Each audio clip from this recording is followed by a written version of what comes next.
guys, so today we got an EB01 updated Enel deck list. The first deck list I posted, tail end of started deck 13, pre-EB01, did really well. Got a lot of questions on what I would do for an EB01 update. We got a fair amount of cards that we could include and stuff like that. So we're going to do another breakdown, sort of what I thought about adding in, how it might play out into this meta, what can we expect more from this meta, and some of our more current matchups. So definitely stay tuned, ask any questions you have in the comments. We'll definitely try to answer them as best we can. And yeah, let's just get right into it. So obviously, we have our leader. Pretty self-explanatory on what he does. Go down to 0 life, ditch 1 card, regain 1 life once per turn during your opponent's turn. So we'll jump into the 2Ks right away, just like last time. So we did make some changes to the 2Ks. So starting off, we have the 4 Satori, out of trigger, ditch 1, play him out. Pretty standard, very good to get a good body early on, and as well as a late game sort of last stitch kind of attacker that we need. 4 beige, absolutely no reason to not run 4 beige. Sometimes it just wins you games outright. Sometimes it's a good timely attack where you don't quite have the defense from hand to guard. Really good trigger. Obviously, kind of enough said in that regard. The next change, or the first change rather, that kind of takes place for us, I am trying out a 2-2 split of Hiyori and Flampe. Hiyori kind of has the same implications that I went over last time. Helps you set out some early trigger plays, with Shirahoshi and whatnot, or Kikunojo. Really lets us kind of get some early pressure, or at least early cycle. That way we can kind of start building out our hand of what we want, really how to develop our game plan from that point on. Flampe is a new addition because it has some implications with some cards that we added in as well. And the fact that it's pretty much a +1 to hand, on play, take a life from top or bottom, and then draw 1. It's really nice to start building up our hand. We can only do it so many times because if we go to 0 life during our own turn, we don't proc leader skill. So max we can do it in a game normally if we don't want to go down to 0 life would be 3 times. But, it's +3 to hand. So we run 2 just because, it's nice to see. It's nice to see during the early game. We're kind of okay with eating that life through our own skill early game just because we do get that more card draw, start seeing some other pieces. I like the 2-2 split. I've tested 4 Flampe. It does feel very good for the game plan that I was testing at the time, but I think the 2 Hiyori kind of allows us to do some more setup that is nice early game as well as potentially even mid game. I think that setup potential is reassuring and helps kind of just stabilize some points within our mid game. So next up, we will go to units that we play out of trigger, and pretty similar to last time. Like, there's not too many updates within this list because we do get some updated cards, but nothing too crazy to the point we have to remake the whole deck from ground zero. Although there are some builds I was testing that technically you could argue you can. So we got the 4 Shirahoshi. This card is actually so important to our game plan as Enel in general. If you see 1 Shirahoshi in a game, or even 2, you're in such a great spot. This card is essentially our searcher that other decks would normally have. The draw 3, trash 2, the filter is so important. I can't emphasize enough how important the filter is. Putting this back to life with 8-drop Katakuri, extremely good. Hitting it first trigger always feels great. Even mid game or late game trigger still feels good. Sometimes, having that extra body on board, your opponent might not think of it as a threat, but there have been a couple times where, you just have that Shirahoshi on board, even the Hiyori on board, and, you just close it out with that. So great trigger, great unit, are pretty much searcher for the deck, our best way to filter. And, I think I've tried 3, but 4 just feels really good, feels solid. So next up, we'll just kind of place these 2 down. So we have the 4 Kikunojo and then 2 Cracker. So previously I was only on 1 Cracker and still the 4 Kikunojo. I've tested 3. The reason behind testing 3 is because you do see it a lot in your hand when really you would like to see it in trigger. So the reason for 3 was because it was kind of clogging hand, but then we see it less out of life. And I would rather run the 4 so I can at least see it once per game at a higher chance, out of life, because it's a very good trigger. There's a lot of bot deck in the meta, which is slightly concerning because you have Red Purple Law, you have Sakazuki, which is bot deck central. So it is outable in a lot of the matchups, but 4-6 stat line, still early pressure against 4 life leaders, so they take 1 damage, she's live for the rest of the game. So we still do want to run her just because bodies to apply pressure to those kind of decks is very nice. Now the reason behind the 2 Cracker instead of the 1 Cracker in the prior list is because Gecko Moria is still very much a deck. Because that deck has such a great matchup against this, I like to have that added pressure to where we can blitz them at least once if we do have this on board, because they gain a lot of advantage just through getting very wide on us. It's difficult to remove their board consistently, also keep our units up at the same time while having the threat of 8-drop Gecko Moria looming. So there's a lot of pressure that comes along with that deck, and I think having 2 cards that can sort of close that gap in terms of the life difference and the bulk that deck naturally has, I think it's nice. And so hitting this out of trigger, even playing this on a 4 Dawn turn, feels nice. They have to out it immediately, which they most likely can do, but at least they're spending resources to do it, using up cards in their hand and whatnot. So that's kind of the layout for the units we play out of trigger. I'll go over some options at the end as well for other options you can include in the deck, you know, tech choices, stuff like that. Kind of customize it to what you want, but this is what I'm rocking with right now, and you know, I think it feels the best for where I'm at. So next up, you know, same as last time, we got the 4 Gadatsu and still the 1 Sabo. The reason behind the 4 Gadatsu and the 1 Sabo is against Gecko Moria, these cards are extremely important. Sabo in particular against Sakazuki as well as Red Purple Law, because we can clear those 5 costs. And 4-drop Kuzan, assuming our Sakazuki opponent takes the first life. So Gadatsu is really nice against Gecko because we'll get the guaranteed clear pretty much every single time of 1 unit, whether it's a Perona or an Absalom, Hogback, Kuzan, anything of the sort. Doesn't quite have as great of a matchup into Sakazuki just because they usually always take the first life, so the most we're really ever going to pop is like a brand new or something of the sort. Red Purple Law, it's really good against if you go the game plan of starving them out and not dealing any life damage. It is a viable strategy. I think it depends on if you have it in your opening hand. If you have it in your opening hand, I think it's worth trying out to do. See if you can stall them out of resources, you know, just clear their board the entire time and go from there. If you don't have this opening hand though, I don't think it's worth stalling out Red Purple Law. I think you'd rather just push face because then you have no removal to deal with the board when they get wide. Now, Sabo kind of helps, like I iterated before, make up that difference in the range for when your opponent does go down from 4 to 3 life. So it's a very good clear option against, you know, other Sabos when they don't have their skill of protection procced, as well as, you know, 4-drop Kuzan against Sakazuki, 5-drop Kid against Red Purple Law, extremely important, being able to get that off the board so they don't have that reoccurring Dawn every single time they Dawn minus, helps limit how much pressure they can really apply to you in sort of that mid to late game. So that's why I like the 1 of Sabo. You could even consider going 3-2, but I would prefer seeing Gadatsu more times than I would Sabo, just because, you know, we don't have to trash the life. Trashing the life isn't too big of a deal in this deck, because if we go from 2 to 1, you know, depending on our opponent's board state, we're still in a pretty similar position if we were at 2 life versus 1 life, since we have that reoccurring life. But more times than not, I would rather see Gadatsu than Sabo. And rounding out sort of the 5 costs, just like last time, is 2 Ace and 2 Momonosuke. So I have tested a lot without running Momonosuke, you know, just up in the Sabo count, up in some other counts of other cards, you know, mainly events and whatnot.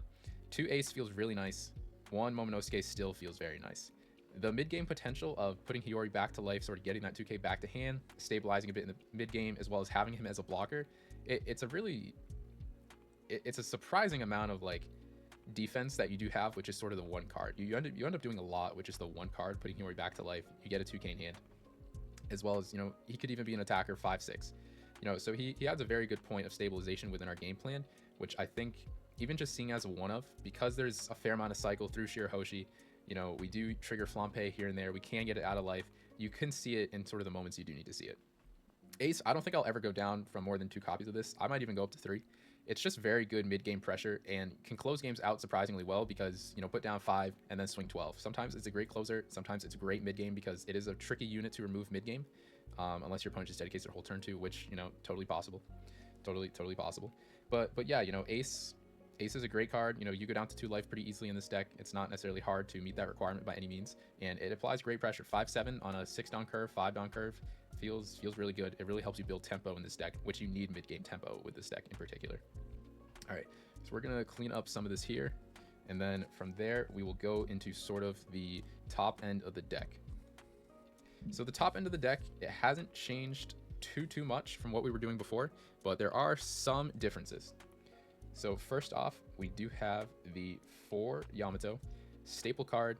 You know, really helps us extend that late game, stall out the late game, especially against Sakazuki, especially against Red Purple Law. Not too much against Gecko Moria. You want to see it in the matchup, but Gecko Moria likes to stall us out, usually kind of at that 2 life range, where then they'll just build their board wide and just kind of blitz you out the game in 1 turn. But it's very nice. The only reason I say it's kind of tricky is because they do stall you out that 2 life range, so it's hard to use it in a point that you really want to. And from what the experience I have against Gecko Moria, I swear they always just have the Ice Age. They always have the Ice Age to out the Yamato. This thing, I play it out. I've played 3 in 1 game, and all 3 of them have been outed. It's just like, what can you really do at that point? It doesn't make it a bad card by any means, but, you know, I think there are some situations in Gecko where it has slightly less value because they kind of try to stall you out that 2 life range. But we run 4 nonetheless because it's a great card. Pretty much one of the central points to our game plan in the first place. And next up, we have 3 8-drop Katakuri. The reason behind 3 instead of 4 is because it doesn't quite add any aggression to our game plan, which I do like being naturally aggressive with my Enel game plan. But the reason for 3 is because we sometimes just need that extra card that can increase our life to 2. You know, there's only a couple cards in our deck that could increase, our life count. Yamato, Momonosuke in combo with Kikunojo, or, the R2K and Katakuri. So we kind of need that rounded base to, if we need a last ditch, get a Shirahoshi to life, go back up to 2, stall out for a turn, it's very nice. Even if it involves removing an opponent's unit, it can be nice as well, whether it's a Moria or a 4-drop Kuzan. I think getting either of those 2 characters off the board is extremely important, because if you leave a Kuzan on board, we really struggle trying to deal with that, because our opponent just gains so much advantage. They're able to out pretty much anything on our board if that thing sticks for even 1 turn. It's very difficult. So that's why I run 3. I don't run 4 just because I think we'll see it too often, and sometimes we might want to see something else, but 3 feels like a good number for me. I'm pretty content with that. And next up, a little bit different from last time, is we're doing a 3-1 split of Enel and 7-drop Big Mom. The reason behind 3 Enel is because we are running some other cards to help, expedite the process of getting him on board. And the reason behind 1 7-drop Big Mom is because sometimes there are moments where we would rather see Big Mom rather than Enel. If we sort of are having, life advantage, seeing a Big Mom in those kind of moments is very nice. 3 Enel, I like to play aggressive, so getting this on board, swinging at life, it's hard to remove, it's hard to get off board. Kind of like I explained last time, it's very sticky, especially in that Sakazuki or Gecko matchup.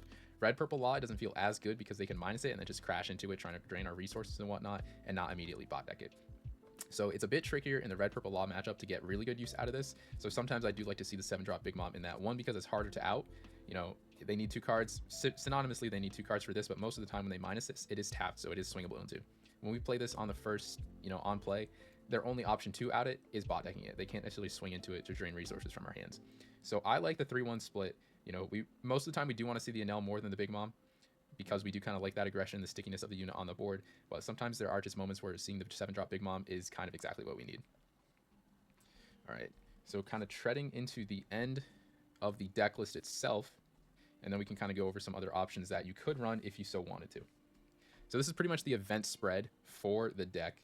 I am on 1, 0-cost event, 2 Amaru, 2 Reject, 2 Did Someone Say Kami, and 2 Kingdom Come. I usually like to call it Rygo just because the name is honestly just a lot cooler. So what is the reason behind this spread of 9 events? Previously, I was on 2, 2, and 2. The reason behind that, it was a good base for kind of whatever scenario we needed. I'm down to 1 on this, more so just because I need to make space. There's a lot of cards that you can consider running in this list, but you can't fit everything, and you need to make space, you need to make sacrifices somewhere. So I'm content with running 1. If I see one for the game where I do have to ditch a non-counter unit, that feels good. If I see it last life, even better. If I see it early game, so be it. We have it for the rest of the game when we might need to use it. Now, the 2 Amaru and 2 Reject package, I think you can't afford to go any lower than 2 and 2 of either. Amaru Reject combo sometimes just wins you the game outright, and your opponent, if they aren't prepared for it, it's pretty much wraps. I think you're doing yourself a disservice if you're not running this, because there are moments when you just need to see it, and you'll have game. There have been games where I haven't had one of the 2. I need to see it. If I see it, I close out game there. Games have gone on for longer turns than I've needed to, just because I haven't seen a Reject. This card is broken, which is why it's getting banned, but it's not banned right now, so we're gonna run it. And it's pretty straightforward with these 2. They do so well together. Sometimes they just win you the game, and we go from there. Now, the 2 new additions to the deck, Did Someone Say Kami and Kingdom Come. This card in particular, 1, it has a great trigger, Shirahoshi trigger. You're not getting the body on board, but that is a pretty negligible factor. The real draw to the card is the fact that you are able to get out a 7-drop Enel from hand or trash for only 4 Don. There's been a lot of games where I've accelerated my life take through Flampe, get down to 1 super early, because you have to trash your life to 1 or get down to 1 life if you're not already at 1. So I've accelerated my life take very early, play this on my 4 Don curve, and we have it a 7-drop Enel for the rest of the game. There are some times where you can do that play. I just go super fast in those games, and usually it's to our advantage, because we're just able to go so much faster than our opponent that they don't have the resources to deal with such a big body early on in the game. And, I think 2 is nice. I would probably go up to 3 if I was on 4 Enel, just so the consistency is there. I think running 3 Enel, I think 2 is fine, because I do like to see it. But, it's not necessarily the focus of our game plan. It could be, and I've tested that in the past, but it's not our focus for right now. It's a good sort of gimmick within the deck that can sometimes just help us close out the game by having that extra Don to get a rush unit on the board. And now 2 Rygo. The trigger's good. It's a Yamato's skill for trigger, which is good. You know, some more early game than late game, but it kind of is what it is. But the skill itself, you know, trash your life down to 1, KO anything on the board. It's very nice, helps us deal with big bodies, especially in the mirror or against Gecko Morias, kind of anything of the sort. Being at 1 life is a little scary, but we are naturally defensive, so as long as we've maintained sort of board presence, clearing our opponent's board, playing this, you know, card in conjunction with this, you can even do that in the same turn. That's 10 done right there. You KO a big body of your opponent's, you get out a big body of your own. It's got some nice cohesion to it. So I think for me, this kind of 9 event split is very nice. I would ideally like to be on like a 10 split with 2 of this, just because I do think seeing this, you know, you can see this out of trigger last life and it'll just save you the game. It's happened before. It's yellow. It kind of just is what it is. But for now, I think this sort of split is very good. It's something I'm comfortable with. There are a lot of options for yellow right now, and it's a little tricky trying to figure out what to balance and how to do so. I think there are a lot of deck lists that you can go with, and it really kind of depends more on the play style, maybe your local meta even. But if you're going to a big tourney like a regional, expect to see the big 3, Law, Gecko Moria, Sokka. This deck has a lot of tech options for each of those kind of matchups. Gecko still being the hardest, but I think board removal, draining the resources from hand, clearing their board time and time again, and then finally going for life, I think is the play, since we do have so much sol. Sokka, I just go super fast. I don't hold anything back against that. I literally just go super fast, force them to deal with my board. I'm getting cards out of hand by swinging every time. We got Rush Ace, we got Rush Enel, we have the Yamato if we do need to go late game, and I'm pretty much just go, go, go, go, go. Because they can't close out game until like pass or 10 down turn, because, you know, our leader skill. Usually they don't have enough attack. If they want to try to go for game with a Chi plus Brain plus leader, I mean, by all means, that's fine. You're using all your Dawn for that. That's whatever. And then Red Purple Law is also semi-tricky. You know, Red Purple Law will be extremely popular now, and I think the way to kind of go about it is 2 strategies. One is you can try to go fast against them, make them play defensive earlier on through their blockers, or you can try to stall them out of all their resources by not swinging life using your removal tools that you do have, you know, whether it's Yamato, Gadatsu, Sabo, Kingdom Come, Reject, kind of any of those you can try to stall out, just drain their resources entirely. That one's a bit trickier, kind of depends on how well they open. If they see a lot of, you know, minusers, you know, the Gordon, Raise Max, any of the sort, it is a bit trickier since we do have a lot of, you know, 6k units. It's kind of the main focus of our mid-game package, so they are removable. That's where Ace and our top end really comes into play, because at that point we're requiring 2 minusers to deal with 1 unit. We're pretty fine with that because usually they're going down in card resources and card count, so we're kind of okay with that trade-off. We always deal with their board whenever we can. That's a priority over the life, unless you can close out, you know, Amaru Reject for game kind of quickly. It is possible. So that is pretty much it for the deck list, as well as, you know, some of those matchups within, you know, within the meta that we can expect. I think, you know, there are still a lot of options, like I mentioned, that you can go through, sort of see what fits your play style. I'll just bring a couple of them over here. That way you can kind of see, you know, what you can consider running. First off, we got Onami. You know, trigger is pretty much a Thunderbolt out of trigger, KO 5 cost or less, give your leader or character banish. It's nice against other yellow, could be a mirror. It's, you know, it's got some utility mainly out of trigger against Red Purple Law, Gecko, and Sokka, you know, because there are a lot of units that we can pop out of trigger for that. Also, denying any of those decks a card from life isn't bad. The main reason I'm not running it is because it doesn't necessarily help promote any game plan I'm doing. It's more defensive 9 times out of 10 that I've used it. And I would rather have utility cards that give me board presence, as well as helping me advance my game plan some way forward. Second option you can consider is 6-drop Newgate. Mainly because for that 6 Dawn curve, you know, it would be very nice to get this out. 6 cost is usually pretty hard to remove on curve for a lot of decks, as well as it being 7k, so it's a relatively sticky card, kind of, in this meta. The only downside is, you could argue, why would you not just play 6-8 vanilla? Because his skill is kind of negligible in this deck.